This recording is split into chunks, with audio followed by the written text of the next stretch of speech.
Hello and welcome to this review of Seagrams Distillers Reserve Gin.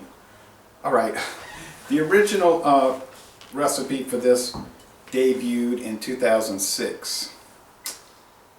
It was 102 proof. Later, at some point, around 2011, I'm almost certain of that, it was dropped to 94 proof. The regular Seagrams Extra Dry Gin, which was introduced in 1939, is 80 proof, so there's a pretty big difference there, 80 proof to 94 proof, right? Okay, this one is hard to find. I did an online examination of it with some people, but that turned out to be sort of a fiasco because, first of all, no one else had the gin, and they want to talk about all kind of other stuff, and there's a lot of interruptions, and I was thinking, while I was recording, I was thinking, nah, I'm going to take this down and put a adequate solo review. If you look at the website, they show a different bottle design. This one has the sort of like a weaved basket design. The other one had this rumpled metallic type design. They might still have that one. Got on the Seagram's website. They're saying it's not available in Louisiana. There's a locator tool. You put your zip code, it'll give you the location. Only in Mississippi. Check with a local store here. Store manager got on the computer and said we did have it up until 2011.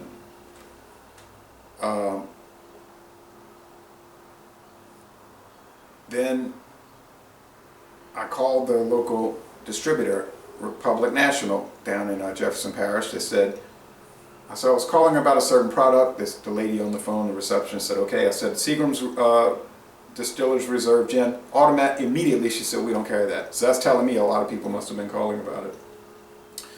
Last week, however, I was at Rouse's on Power Boulevard in Metairie, Louisiana. There it is on the shelf. Two facings, quite a ways back. Not dusty bottles. I said, well, this is very strange.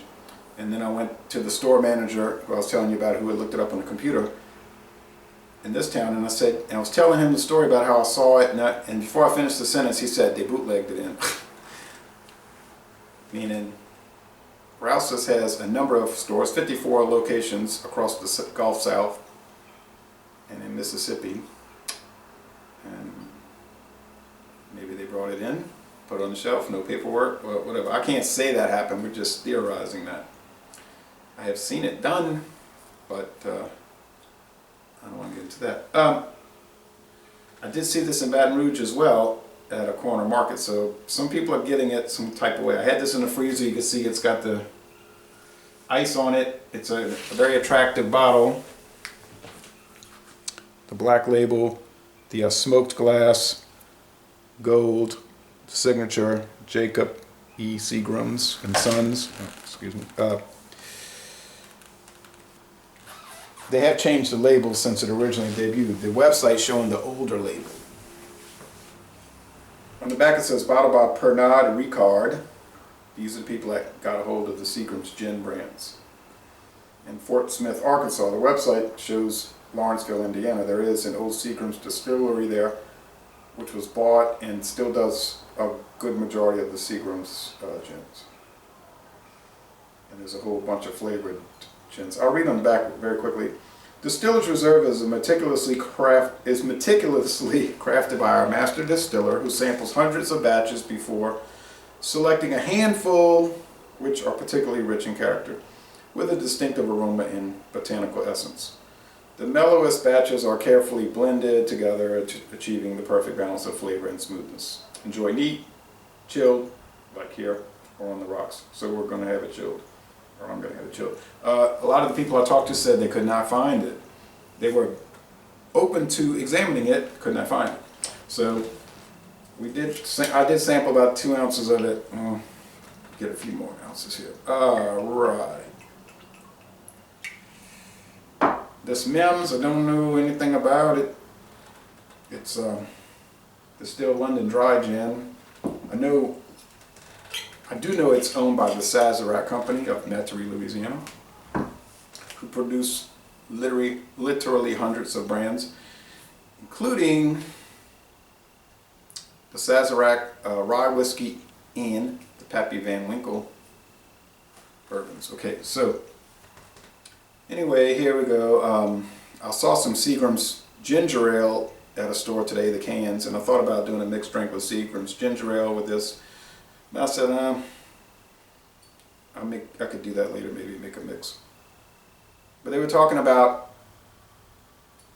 I was reading some reviews, and by the way, the reviews, you know, for beer we have Beer Advocate, Rate Beer, Untapped. For the liquor, they have their own review sites like 66 Proof and some other ones. I'm sorry, Proof 66. Proof 66 says this scores as a tier 2 score, which is what they say highly recommended and a benchmark in the style. At the San Francisco World Spirits Competition, it won gold medals in 2006 and 2014, and it won silver medals in 2007 and 2016. So all these things speak towards it being a positive experience. And I am picking up, got a little piece of grass sticking me in the back, I think, something. I'll have to stick it through my shirt. All right, like the guy was talking about, one of the reviewers, he said he picked up lemon peel, and I'm picking that up too. Lemon peel, the juniper berries, and he talked about white pepper, and I think I'm getting that as well. It's kind of a spicy product.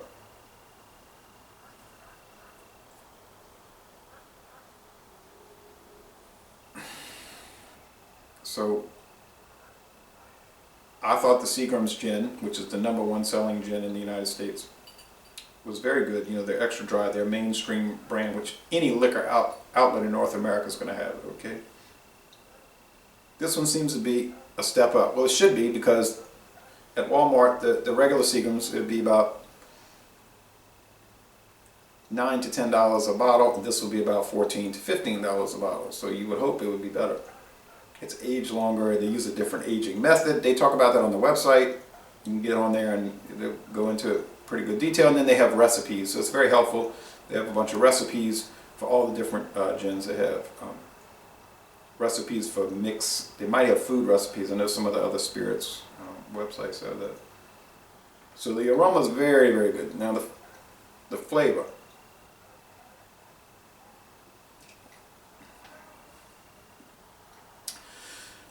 There's an initial rush of alcohol. I mean, it's strong, strong. Well, it's a strong item, 94 proof.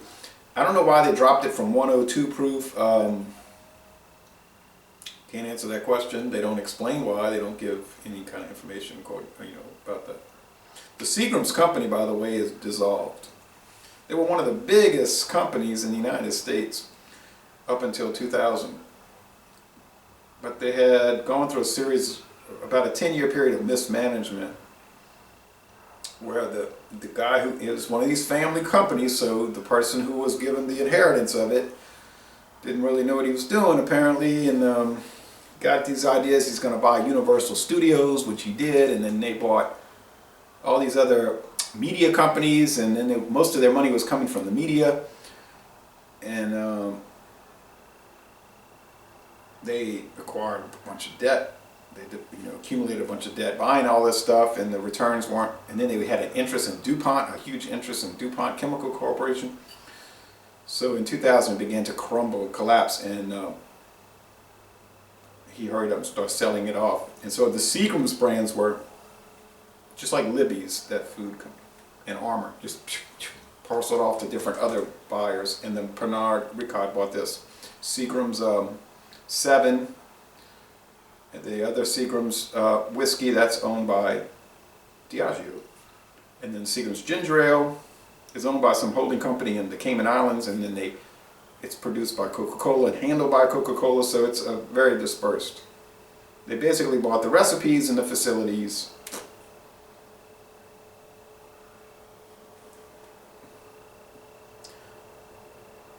That strong spice, but not too strong. It's strong, it's pronounced, it's bold, it's noticeable, but it's appropriate. You could mix it, you could make so many mixed drinks, obviously, but it holds its own. on its own, it does very well. It's just a mellow sipper. And one of the other writers, he gave reviewers, he gave a bunch of pros, many pros for this. He had one con. He said it's going to give, the next morning you have the worst hangover you ever had. But I'm sure he wasn't drinking 2 ounces, so. The body's a little on the heavy side. It's not anything light. It's got a lot of density to it. And it's dry finish, but not extra dry, as you would find with the regular Seagrams. Now, as far as the flavored, I probably would never touch that. I don't really care for those. Those are probably the most popular ones, really. And they seem to, well, I don't know, that extra dry is very big, but they seem to be gaining a lot of traction, and they seem to be very popular among the, let me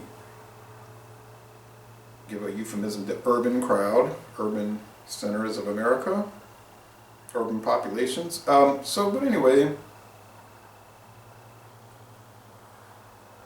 for $15 a bottle, 750 milliliter bottle, I think it's a really great deal. You can get 1 liter bottles, maybe 1.5, I don't know. You can get little flasks. The ones I saw in Baton Rouge were the small flask bottles. So highly recommend it. I can see why it's getting all this praise. Only complaint I have is that it's almost impossible to find in some areas. I mean, maybe in your area it's on every shelf, but in many parts of the country it's unheard of. And we find that we find that often in the beer world. The best stuff a company makes, you just can't get it, which is strange. Thank you for watching this video production.